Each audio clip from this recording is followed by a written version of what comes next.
Well, first off, we are gonna, as Giants fans, celebrate as long as we can if they're in First front of place. the Dodgers, First because place. that might not last very I long. want- But only because we have Dodger fans on our staff Yeah. too, so it's some fun back and I forth. want Obviously, April to last forever. yeah. Why does that happen in baseball where the calendar changes and then all of a sudden your team's like either bad or good? It's like when people go to look for something and they say when you go through the door frame to another room and you forget it, like you've entered a new space. It's like they enter a new month and like, Yeah. oh, how we were playing doesn't matter. It's like Yeah. a whole new deal. It's a weird thing. So we had a baptism on Sunday. We had a number cool. of baptisms in the last few weeks. Right. And what I love are the testimonies. We ask people to write it out and then to read it. And again, because of services and the number of services on Sunday morning, we limit it to about a minute and a half. But Try to. man, what people can say in that time, right, of just, this is who I was, or for whatever reason, like distant from God, this is what God's done. Sean's testimony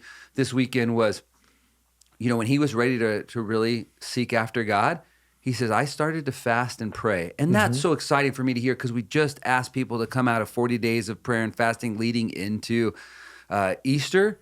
And he said, I took some time to fast and pray. I mean, really sought God. And he was like, I was hoping to hear God's voice. And the way he described it and the way he wrote it was like God's voice showed up like thunder. Yeah. And we don't get to say that very often, right? Yeah, I think it all comes down to, in our valley and our culture, our American culture. I mean, I think it's across the world even at times. We need to make space for God, and we just don't have rhythm in our lives to really explore that side of us. And I think when we start setting time aside for prayer and fasting, say, God, show up in these moments. Does he show up right away? Sometimes you hope he does. Sometimes it takes time. Sometimes it takes those 40 days, but he shows up in a big way when we make space for him. Yeah.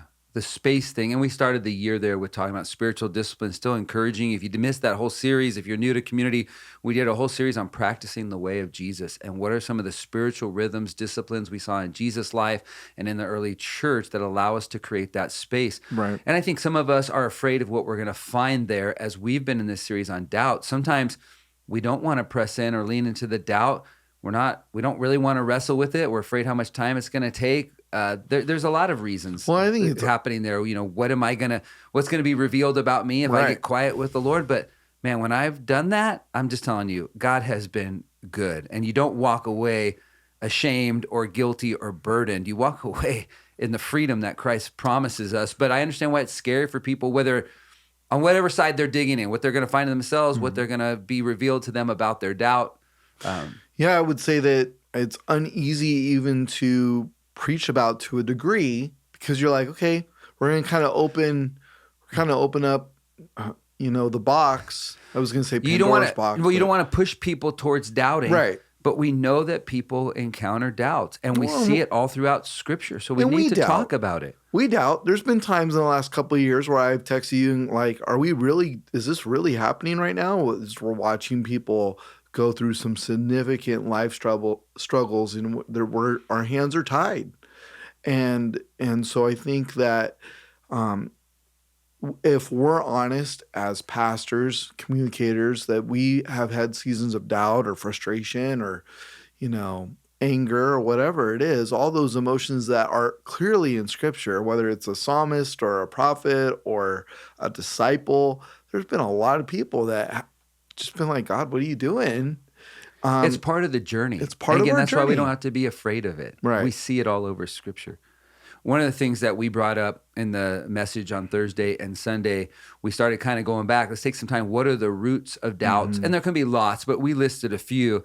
So I was going to throw this at you. If you've dealt with one of these 5 more than others, or if you remember a season where one of these was more difficult. We talked about contradictions, right, where people can't, there seem to be contradictions in Scripture or in who God is, like again, between God's love and God's justice is hard for people.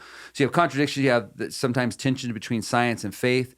The exclusivity of Christianity, we're going to talk about that in a couple weeks. That can be hard. Pain and suffering is one that people struggle with. And then people have disillusionment with the church or the way that church is structured or what the current church looks like. And sometimes that can cause them frustration or create doubt about how God is working or even who God is. So any of those stick out over your journey that you feel like has been kind of a root that's caused some big questions? I mentioned this on Easter. But, you and I both grew up in the church. We pretty much went from high school into leadership in some degree at church. And so for me, disillusionment with the church has been something I've had to be really Yeah. careful with. And I've been on church staffs and I've been hurt. And I know you said this too in your message, that as young pastors, we know we've said things or done things or behaved a certain way where it hurt people we were leading. We weren't trying to. Yeah. Just in our immaturity. Yeah, Yeah. we just didn't know, and we weren't being aware and all of those things. And so for me, especially as I got older, started working at a couple other churches, I wanted to be really careful about disillusionment at church. And this became even more evident when I got married and had a family, because I didn't want my wife or my kids to be hurt in church leadership too. So this is the big one for me. I think it's a big one probably for you too, because we've had a lot of friends that have been in church leadership. And some of them are still faithful, and some of them have been hurt and have walked away from church. So, some sadly have walked away from their faith, or have said that they've walked away from their faith. And so that one, because it's been such a part of my journey of being a part of a church, has been the one that's, I don't know, it's been I mean, yeah, when I've been hurt by the church, it's hurt the most, but it's also been the one that I've been super aware of. Mm. Like, I didn't want to stay anywhere too long to where it was going to hurt me Mm-hmm. or hurt my relationship with God. It's not that important. Yeah. I'd rather find a different place to serve or a different place to use my gifts. I have a hard time. I don't know. Yeah, I want to be so gracious. My church experience, the church communities that I've been in, thank God for those leaders. Oh, yeah. I look back and I think there's been so much health. I've been blessed to be in those. There's not infighting. The focus has been on the lost and following Jesus. And there's been so much joy in my journey around the faith community Right. that, I really have a hard time when people just bow out, and in understanding their hurt sometimes, and they've been in different environments, because I want them to enjoy it, understand that the church body is a blessing given by God. I don't want them to miss out on that, but I understand there's hurts sometimes that cause them to disconnect. And when they do that, because the church community is meant to help spur on our journey, for us to encourage each other, worship together, to challenge, to ask hard questions. When you pull yourself out of that, I've also seen people's faith and engagement with the Lord kind of fade away, because there's not others walking with them in that. And so I just want them to experience that. So that's been hard. Yeah, and I think people come at people who step away from a church leadership position, they deal with sometimes they don't deal with very much grace. There's a lot of, what do you mean you don't believe anymore? Like, you used to be our, I don't know, small groups pastor.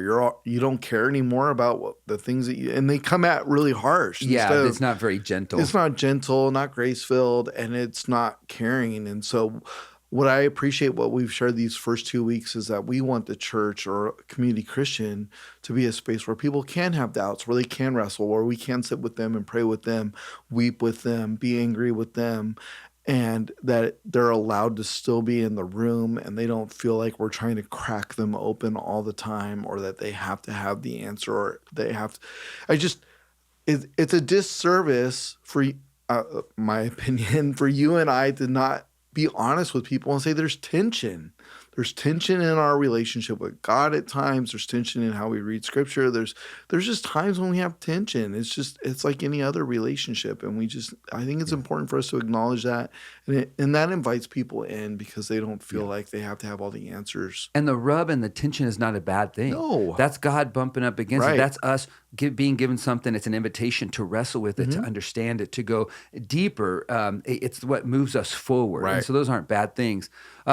As we were talking, one of the other things on here, the exclusivity of Christianity, I battled with that. I've talked about it before, even through my Bible college, Sure. my Christian education experience, and going, is this really exclusive? And I've come to the belief that, yeah, Jesus says, I am the way, and that he is the way, and that's good for people. He's so clear about it.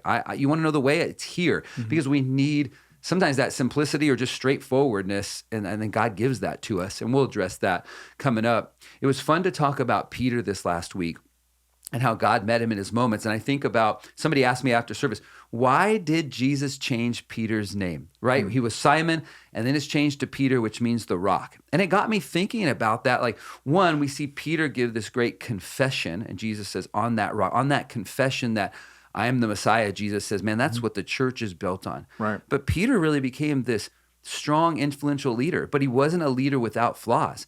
And his journey the whole time, Jesus is always correcting him, helping him rebuild his faith. Even after the ascension, we see him, man, have to learn new customs, understandings of even the Jewish diet and what was allowed. We see him learn, and there's a huge cultural tension between the Jews and now the Gentile believers are coming in. And here's a man all the time in his life who's been separated in a sense from the Gentiles, and how he gets called out by Paul, like, hey, they're part of the church, and you need to love them in the same way. There's no difference here. Right. And so Peter, even as the rock, he's called the rock, and his confession of faith is so powerful, and God gives him this incredible leadership position.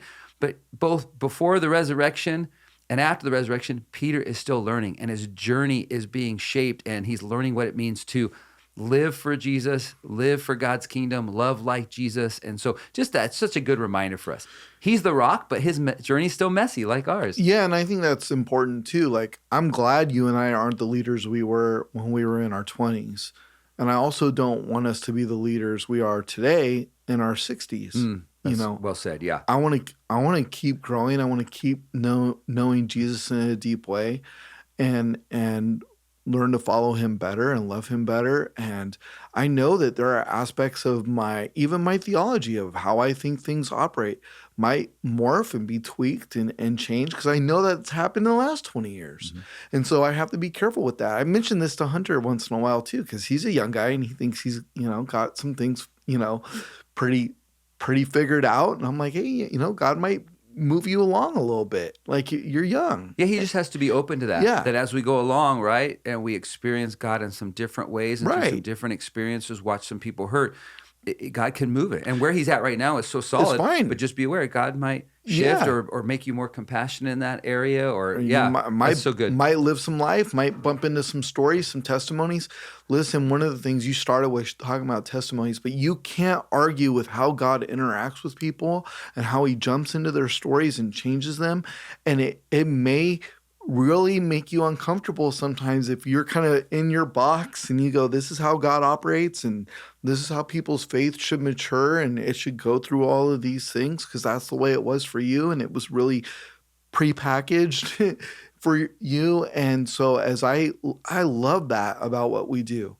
The best part of our services are when people are up there sharing their stories. And there have been times where you have preached or I have preached, and then somebody will get up and share a testimony and be like, why did I even, what do I even say? Yeah, because that's the gospel. That's gospel. Real life, right? Yeah, people are changed by those testimonies sometimes more than they are by a worship song we sing or a message we preach, because it's real and because it reminds us of how God had met us, most of us, in a frustration or a hurt or a deep need, and he healed us because of Jesus Christ. Yeah. And I think that's the anchor and the foundation that Peter continued to lean on in his faith journey that made him a successful leader. And I appreciate, he's still arguing with Jesus in visions like, hey, are you sure this is what you want me to do? Like, he didn't change all of what he was. He still was him, right?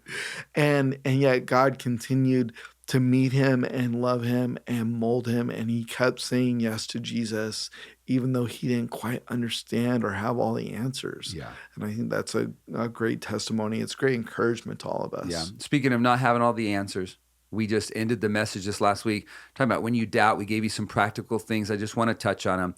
You got to seek answers, not isolation. I think that's huge, as we were just talking about community, as we watch the baptism done in community, as we worship. Keep showing up, walk with people, ask the hard questions, and I'll give you the other ones. Pray honestly. Just tell God, this is my doubt. Engage with the faith family. Again, this is a journey to be done together. Take time to look at the evidence. Take time, create space to process, to read some people, to get some mentors around you. Find wise people who can speak to some of your doubt. And then don't forget, if you've been walking with Jesus, past faithfulness. In your walk with him, you've seen him be faithful. Do not forget that as you go forward. Look forward to this coming Sunday and continuing to talk about some of the things that create doubt in our lives. God bless you. Have a great week.